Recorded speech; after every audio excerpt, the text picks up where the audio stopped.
नसे शंका कुठलीसा आता, तुम्हीच करता आणि करविता।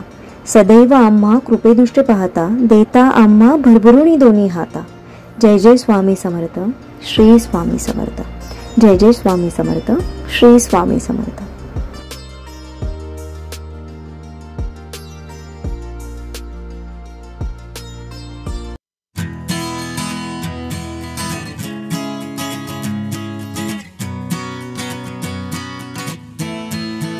नमस्कार, शुभ सकाळ, सुंदरशा दिवसाच्या सुंदरशा शुभेच्छा। मी प्राजक्ता आपल्या एका नवीन ब्लॉग मध्ये तुमच्या सगळ्यांचं खूप मनापासून स्वागत करते। सर्वात आधी सगळ्यांना श्री स्वामी समर्थ। येणारा प्रत्येक दिवस हा आपल्याला काहीतरी अनुभव देऊन जात असतो आणि त्या अनुभवातूनच आपण बरंचसं काही शिकत असतो। मी देखील शिकते आणि तुम्ही देखील काही ना काहीतरी शिकतच असाल। तर माझ्या प्रत्येक व्हिडिओमधनं मी तुमच्याबरोबर काही शेअर करत असते ना, तेव्हा मी बऱ्याचशा गोष्टी माझ्या स्वतःमध्ये पण खूप अशा छान इम्प्रूव्ह करत असते प्रत्येक वेळेस। आणि मी प्रत्येक व्हिडिओमधनं ज्या गोष्टी काही शिकत असते ना, तर नेहमी तुमच्याबरोबर शेअर करण्याचा प्रयत्न करत असते। तर आजच्या व्हिडिओमधनं पण मी एक इन्स्टंट मोदक रेसिपी तुमच्याबरोबर शेअर करणार आहे। ब्लॉग कुठेही स्किप न करता ती बघा। आणि तुमच्या छान छान अशा कमेंट्स असतात, पण कुठेतरी एक गोष्ट मला राहून वाटते की बरेचसे जण आपले व्हिडिओ बघतायत, पण त्या आपल्या मैत्रिणी अजून चॅनलला सबस्क्राईब केलेलं नाहीये। तर माझी रिक्वेस्ट आहे की प्लीज तुम्ही सबस्क्राईब करा, कारण कसं असतं ना की तुमच्या एक सबस्क्राईब करण्याने मला तेवढीच एनर्जी मिळणार असते, मला तेवढाच प्रूफ मिळत असतो की मी छान छान ब्लॉग शेअर करेन। आजच बघा, आज मी काल कंटाळा केला ब्लॉग शूट करायला, कारण मला काल खूप थकायला झालेलं, तर मी काल ब्लॉग शूट नाही केला। मग मी आज पण असं म्हटलं नाही की मी आज ब्लॉग शूट नाही करत, आज मला खूप थकल्यासारखं वाटतंय, मी उद्या ब्लॉग शूट करेन। तर पण जेव्हा तुमच्या कमेंट, जेव्हा मी वायटी स्टुडिओमध्ये जाते, तुमच्या छान छान कमेंट्स वाटते ना, तर मला एक स्वतःलाच एनर्जी येत असते, अरे नाही की आपण काल व्हिडिओ नाही टाकला आणि शेड्यूल प्रमाणे उद्या आपला व्हिडिओ येणार आहे, तर सगळेजण वाट बघत असतील, तर आपण व्हिडिओ बनवलं पाहिजे। भले तो व्हिडिओ शॉर्ट का असे ना, पण आपण तो व्हिडिओ बनवला पाहिजे। पण त्यांच्यापर्यंत शेवटी ती लोक पण वेळात वेळ काढून आपला व्हिडिओ बघत असतात। तर तुमच्यासाठीच माझा हा सगळा प्रयत्न असतो की मी छान छान ब्लॉग तुमच्याबरोबर शेअर करेन। तुम्हाला कुठले ब्लॉग्स बघायला आवडतील ना, मला नक्की कमेंट करून सांगा, म्हणजे मी तशाच पद्धतीचे ब्लॉग्स तुमच्याबरोबर घेऊन येईन शेअर करायला। काही दिवसांपूर्वी कमेंटचं बोलता ना, बरेच दिवस झाले मला एक कमेंट आलेली आणि मी त्या गोष्टीकडे खूप म्हणजे विचार नाही केला मी त्या कमेंटचा, म्हणजे ती गोष्ट मी सोडूनच दिली ती कमेंटची। इथे मी डिस्प्लेला देते तुम्हाला ती कमेंट। तर त्या कमेंटमध्ये असं होतं लिहिलेलं की तू मेघांजली कोळीची कॉपी करतेस का? तर मला असं वाटलं की अरे मी कुठल्या ह्याने मी वाटलं की मी कॉपी करते? मला तर असं वाटत नाही की मी कॉपी करते। आणि एखाद्या गोष्टी जर तुम्ही रिलेट करायला गेलात ना, तर त्या सगळ्यांच्या गोष्टी सेमच असतात। आपण बायका आहोत, घरात आपली दिवसभराची कामं असतात, बाहेरची कामं असतात, अशा कितीतरी गोष्टी असतात ना की ज्या आपण आपल्या प्रत्येकीच्या घरात असतो, म्हणजे करतच असतो। फक्त एवढंच आहे की तुम्ही जे काही करता ते मला माहिती नसतं आणि मला जे काही करतं ते तुम्हाला माहिती नसतं। कधीतरी असं होतं की त्या दोन्ही गोष्टी समोर येतात आणि मग असं म्हणजे चित्र दिसून येतं की अरे कॉपी करते। तर म्हणजे मला ती गोष्ट म्हणजे मी ती गोष्ट मनावर नाही घेतली आणि मी त्या कमेंटला रिप्लाय देखील नाही केला की कुठल्या गोष्टीने त्यांना असं वाटलं की मी मेघांजली कोळीची कॉपी करते। मेघांजली कोळी ताई आहे, त्यांचे व्हिडिओ मी बघते, खूप छान वाटतात, मला देखील खूप आवडतात त्यांचे व्हिडिओ, मी बघते कधीतरी। असं काही नाही की मी कोणाचे व्हिडिओ बघत नाही किंवा मला कोणाचे बघणं आवडत नाही, पण ती का आली कमेंट ही मला अजूनही कळलं नाही। तुम्हाला देखील असं वाटलं का कुठे की माझे व्हिडिओ बघून की मी त्यांची कॉपी करत असेल? तर तसं असेल तर मला नक्की कमेंट करून सांगा, म्हणजे माझ्यात देखील काही म्हणजे चुका असतील तर मला देखील त्या देखील सुधारता येतील। असं ह्या गोष्टी बोलता इथे एक गोष्ट मला खरंच नमूद करायला वाटते। जेव्हा माझं चॅनल ग्रो होत नव्हतं ना, तेव्हा बऱ्याच वेळा ना मी बरेचसे जे मोठे युट्यूबर आहेत, मी सगळ्यांना पर्सनली मेल केलेला किंवा त्यांच्याबरोबर इन्स्टावर बोलण्याचा प्रयत्न केलेला, पण त्यांच्याकडनं मला काही रिप्लाय आला नव्हता। पण एक गोष्ट म्हणजे एक पर्सन जो असा आहे ना, कोकणकर निखिल, तर त्याला खरंच बोललं पाहिजे की त्याने मला खूप छान शब्दात मी त्यांना इन्स्टावर डीएम केलेलं त्याला, आणि त्याने मला खूप छान शब्दात समजावून सांगितलेलं की तू असं करू नकोस, याने तू स्वतःचं व्हॅल्यू खूप कमी करतेस, की तू समोरच्याला सांगतेस की माझं चॅनलचं प्रमोशन करा किंवा मला काही हे करा। तर अशाच बऱ्याचशा गोष्टी किंवा मला हेल्प करा असं मी बऱ्याचशा गोष्टी त्यांना सांगितलं। त्याने मला खूप चांगलं असं समजावून सांगितलं त्या दादाने, आणि खूप व्यवस्थितरित्या, म्हणजे त्याने मला एकदम डिटेल सांगितलं की तू हे कर, अशा पद्धतीने कर किंवा असं कर, एक ना एक दिवस तुला सक्सेस मिळेल, तुझे देखील व्हिडिओ चालतील. आणि त्याची गोष्ट लक्षात ठेवून मी त्याच्यानंतर मी कोणालाही कधीच म्हणजे कधी अप्रोच केलंच नाही की आपल्या चॅनलसाठी किंवा अजून कुठल्या गोष्टीसाठी. जे तुमच्या स्वतःमध्ये जे आहे ना ते तुम्ही दाखवा आणि त्याच्या जोरावरच तुम्ही सगळं करा, तर तुम्हाला सगळ्या गोष्टी मिळतील. भले आपल्या प्रत्येकाच्या नशिबात काही ना काहीतरी, मला असं नेहमी वाटतं, नशिबाच्या पुढे कोणीच जाऊ नाही शकत. कुठली ना कुठली तरी एक गोष्ट काही जणांच्या नशिबात ती लवकर असते, काही जणांच्या नशिबात ती उशीर असते.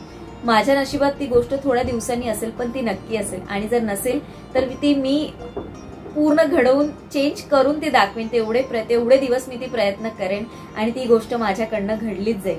तर असा कॉन्फिडन्स मी तेव्हापासून ठेवला आणि खरंच त्यानंतर मला जो कॉन्फिडन्स मिळाला ना, तो मी आतापर्यंत विसरू शकत नाही.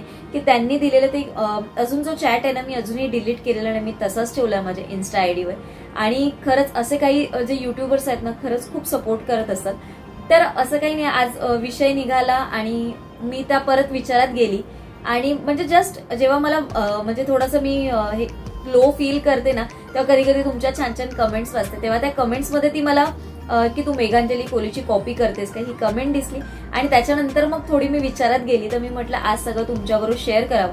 तर तुम्हाला पण कुठे असं वाटत असेल तर मला नक्की कमेंट करून सांगा. म्हणजे मी देखील मला स्वतःला माझ्यामध्ये काय कमी आहे किंवा मला स्वतःला काही इम्प्रूव्ह केलं पाहिजे, तर तसं मी इम्प्लिमेंट करेन माझ्या सगळ्या व्लॉगमधनं. तर असो, तर असं सगळं काय, असं हे सगळं चालूच असतं, असं काही नाहीये. आपल्या आता हे युट्यूब बद्दल झालं, पण आपल्या पर्सनल लाईफमध्ये पण अशा बऱ्याचशा गोष्टी चालतच असतात. असं काही तुमच्या मला असं काही वेगळं असं नाही, आपण सगळे एकसारखेच आहोत. तर असो, ते काही असो. तर आता मी तुम्हाला जी रेसिपी दाखवते ती इन्स्टंट अशी होणारी रेसिपी बघा. आवडलं तर लाईक, शेअर, चॅनलला सबस्क्राईब करायला नक्की विसरू नका. आणि बाजूला असलेल्या बेल आयकॉनला क्लिक करा, म्हणजे माझ्या अशाच नवनवीन ब्लॉग्सचे नोटिफिकेशन तुमच्या मोबाईलवर येत राहतील. आणि अजून एक गोष्ट, जी कम्युनिटी पोस्टवर मी जी पोस्ट टाकली आहे की तुम्हाला क्वेश्चन अँड आन्सरचा जर व्हिडिओ बघायचा असतील, तर तुमचे काही प्रश्न असतील माझ्याबद्दलचे, तर तुम्ही किंवा आपल्या चॅनलबद्दलचे तुम्ही मला नक्की तिथे कमेंट करा. मी नक्की त्याचा व्लॉग घेऊन तुमच्याबरोबर शेअर करायला येईल. तर तिथे पोस्ट करायला तुम्ही, म्हणजे ती कम्युनिटी पोस्टवर कमेंट करायला मात्र विसरू नका. चला तर आपण आता मोदकांची रेसिपी बघून घेऊया. साधी, सोपी आणि झटपट होणारी रेसिपी आहे. तुम्ही याच्या आधी पण बऱ्याच व्हिडिओमध्ये बघितली असेल, पण आज मी तुमच्याबरोबर परत शेअर करते, म्हणजे तुम्हाला देखील परत एकदा त्याची आठवण होईल की आपण असं देखील काहीतरी करू शकतो. इथे मी डेसिकेटेड कोकोनट घेतलेला आहे. मी अंदाजाने घेतलं 1 वाटी आणि यामध्ये मी आता अंदाजानेच कंडेन्स मिल्क टाकते. 1 वाटीला तुम्ही अर्धा वाटी कंडेन्स मिल्क ओतून घ्या त्याच्यामध्ये. आणि ना थोडंसं खोबरं आहे ना हलकं असं गरम करून घ्यायचं आपल्याला. आणि मग ते गरम झाल्यानंतर मग त्याच्यामध्ये कंडेन्स मिल्क टाकायचं. आता मी इथे कलरसाठी आणि थोडासा स्मेलसाठी असं मी इमल्शन वापरलेलं आहे. त्याच्यामुळे रोज फ्लेवरचं आहे, त्याच्यामुळे छान असा गुलाबी कलर आलाय. आणि आता हे काढून घेते. थोडंसं गार झालं की मग आपल्याला ह्याचे मोदक तयार करून घ्यायचे आहेत. मोदकांसाठी वेगवेगळ्या प्रकारचे साचा आपल्याकडे मार्केटमध्ये इझिली अवेलेबल असतात. मी पण असा एखादा आणून ठेवलाय, म्हणजे अशा पद्धतीचे काही जर मोदक करायचे असतील ना तर पटकन असे होतात. कारण प्रत्येक वेळेस आपण काही उकडीचे मोदक नाही करू शकत, किंवा मग आपण जे गव्हाच्या पिठाचे करतो ते देखील आपले पटकन असे कधी कधी होत नाही, कारण तेवढा पण वेळ आपल्याकडे नसतो. पण बाप्पाला खुश करायचं असतं किंवा बाप्पांसाठी आवडीचा त्यांचा नैवेद्य आपल्याला करायचा असतो. तर अशा वेळेस आपण काय करू शकतो, तर अशा पद्धतीचे मोदक आपण करू शकतो. ही रेसिपी सगळ्यांनाच माहिती असते, पण मी आज माझ्या व्हिडिओमार्फत तुम्हाला दाखवली. म्हणजे कधी कधी काही गोष्टी आपल्या लक्षात असतात, पण त्या लक्षात असून सुद्धा आपण त्या गोष्टी करत नाही. कधीतरी एखादी गोष्ट कुठेतरी बघितली तर पटकन असं क्लिक होतं, अरे हा पुढच्या वेळेस मी हे करेन. तर अशाच काहीशा गोष्टी आहेत, म्हणून या सगळ्या तुमच्याबरोबर शेअर करण्याचा माझा प्रयत्न असतो. आणि अशा पद्धतीने तुम्ही इथे बघू शकता, इथे आपला रोज मोदक तयार झालेला आहे. दिसायला अगदी सुरेख असा मोदक दिसत होता. आणि याच्यामध्ये ना जर तुम्ही त्याला थोडंसं पेपर कप वगैरे जर खाली डेकोरेशनसाठी वापरले ना तर अगदी सुरेखच दिसतात. म्हणजे जसं मार्केटमधनं आपण विकत आणतो ना तशाच पद्धतीने हे मोदक दिसतात. मी इथे जेवढे घेतलेले त्याच्यामध्ये जवळ 9 ते 10 मोदक झालेले. आता तुम्हाला दाखवण्यासाठी मी सगळेच मोदक नाही केलेत, पण जेवढे जमतील तेवढे मोदक जेवढे मला ठेवायचे तेवढेच मी करून घेतलेत. इथे बघा मी पेपर कप वापरले माझ्याकडे हे अवेलेबल होते, म्हणजे मला चॉकलेटसाठी लागतात म्हणून हे पेपर कप आणलेलेच असतात. तर अशा पद्धतीने त्या पेपर कपमध्ये मी ते सजवून घेते आणि पिंक कलर आणि खालचा त्याचा ब्राऊन कलर हा कॉम्बिनेशन खूप सुरेख असं झालंय आणि अशा पद्धतीने आपले मोदक तयार झालेत. तर असा होता आजचा छोटासा व्हिडिओ. आजचा व्हिडिओ स्वीट अँड सिम्पल असा मी ठेवण्याचा प्रयत्न केलाय आणि आज थोडंसं मन मी तुमच्यापर्यंत मी माझं मन मोकळं केलेलं आहे. तर तुमचं काही जे मत असेल आपल्या या कमेंट बद्दलचं किंवा माझ्या जे काही छोट्याशा जर्नीचं मी तुम्हाला छोटासा जो काही अनुभव आलेला तुमच्याबरोबर शेअर केलाय, तुमचं काही मत असेल तर मला नक्की कमेंट मार्फत तुम्ही कळवा. कारण तुमची प्रत्येक कमेंट ही माझ्यासाठी फक्त एनर्जी घेऊन येत नसते, तर त्याच्यातनं पण मला बरंचसं काही शिकवून जात असते.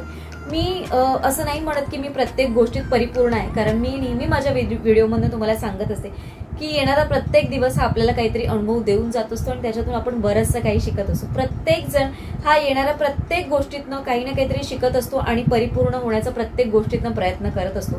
तर मी देखील अशीच तुमच्याबरोबर ब्लॉग शेअर करता करता आणि तुमच्या कमेंट मार्फतच अजून माझ्यामध्ये अजून काहीतरी इम्प्रूव्हमेंट करून अजून छान छान छान ब्लॉग तुमच्याबरोबर घेऊन येणार आहे. तर असाच आजचा ब्लॉग होता, स्वीट अँड सिम्पल असा. आय होप तुम्हाला आवडला असेल. आवडला तर चॅनलला सबस्क्राईब करायला विसरू नका आणि बाजूला असलेल्या बेल आयकॉनला क्लिक करा, म्हणजे माझ्या अशाच नवनवीन ब्लॉगचं नोटिफिकेशन तुमच्या मोबाईलवर येत राहतील. तर आजचा ब्लॉग मी इथेच एंड करते. सर्वांना Shri Swami Samarth. Bye bye and take care.